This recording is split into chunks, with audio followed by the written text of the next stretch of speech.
formation. OK. Bon, salut gang. Comme vous savez, on va faire de plus en plus de capsules formation. Là, celle-ci, cette formation-là, ça va être pour servir les clients quand ils demandent du fromage pour leur raclette.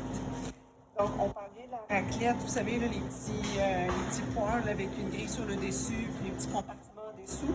Parce que la vraie raclette, on n'a pas le rack à raclette. Un vrai rack à raclette, là, c'est un genre qui tient debout, qu'on vient mettre une demi-meule comme ça, puis il y a comme un élément qui vient chauffer, puis là, le fromage, il coule, puis on le ramasse avec une spatule, puis on l'étend. Nous, on n'a pas cette machine-là. Donc là, on parle de la raclette, que je vous dirais qui est plus commune. Bon, premièrement, quel fromage utiliser pour la raclette? On va utiliser des fromages à pâte semi-ferme. Exemple, le Migneron, le Compton, la raclette de la station, qui est la même fromagerie que le Compton. Grille des Champs, ça pourrait faire l'affaire aussi. On aurait aussi, par exemple, le Carignan-Salière. Ceux-là, vous allez voir dans notre formation, on appelle ça des pâtes fermes, mais ça fond bien. Parce que le Grille des Champs et le Carignan-Salière sont dans la famille un peu des gruyères, donc des fromages qui fondent très bien. Mais idéalement, c'est des pâtes semi-fermes, comme exemple le Compton. Là, je vais vous montrer comment faire pour le préparer. Premièrement, idéalement, ça se travaille bien quand on a un quart de meule. Vous allez comprendre pourquoi, parce qu'on va utiliser la trancheuse. Donc, moi, je vais couper un quart de meule. Très important de bien nettoyer la trancheuse. Ça ne veut pas dire d'enlever, de tout la défaire, mais de bien nettoyer parce que les bactéries qui sont sur les charcuteries, ce que ça peut faire, c'est que ça peut faire vieillir notre fromage plus vite.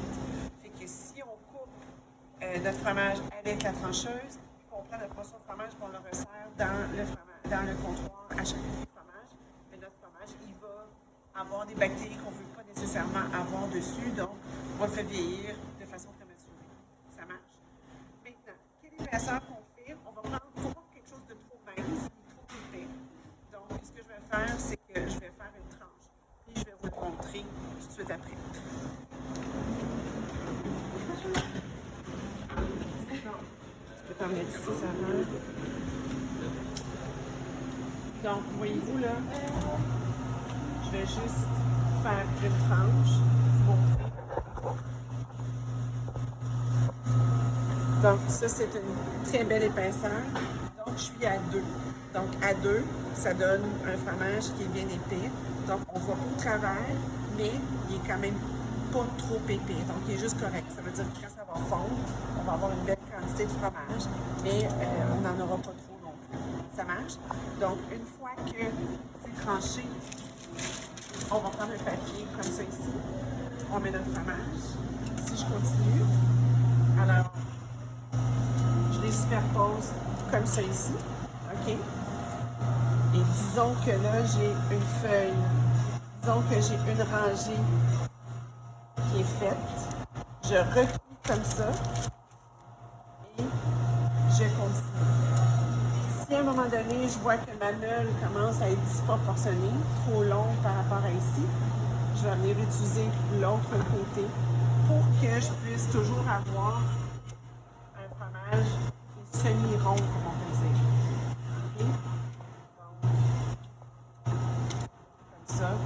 Et là, je vais venir mettre un autre papier. Puis, on continue ainsi de suite. Ça marche?